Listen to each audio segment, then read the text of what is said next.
અમદાવાદના વિરમગામમાં શહેરમાં મેગા ડિમોલિશનની કામગીરી ચાલી રહી છે। 4000 ચોરસ મીટર જમીન પરથી દટાયાના દબાણ તો આ દબાણને હટાવવાની કામગીરી શરૂ કરવામાં આવી। વિરમગામ સુરેન્દ્રનગર વઢવાણ 4 લેન હાઈવેને લઈને કામગીરી કરવામાં આવી રહી છે। કોઈ અનિચ્છનીય ઘટના ન બને તે માટે પોલીસ દ્વારા બંદોબસ્ત ગોઠવી દેવામાં આવ્યો। શહેરના એન્ટ્રી પોઈન્ટ પાસે અડચણરૂપ દબાણોને દૂર કરી દેવામાં આવ્યા।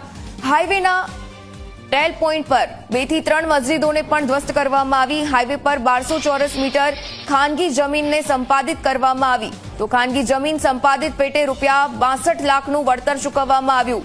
ડિમોલિશનમાં કબ્રસ્તાનની જમીનનો પણ કબજો લેવામાં આવ્યો।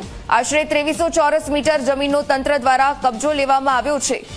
તો વિરમગામમાં હાલમાં આ કામગીરી કરવામાં આવી રહી છે।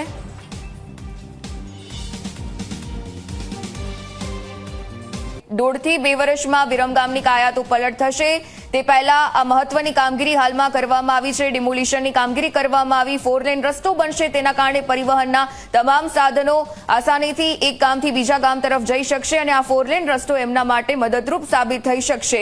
ત્યારે વઢવાણ 4 લેન હાઈવેને લઈને કામગીરી ચાલી રહી છે। કોઈ અનિચ્છનીય બનાવ ન બને તે માટે પોલીસનો બંદોબસ્ત પણ ખડકી દેવામાં આવ્યો છે। મેગા ડિમોલિશનની કામગીરીમાં 2 થી 3 મસ્જિદોને પણ હાલમાં ધ્વસ્ત કરવામાં આવી।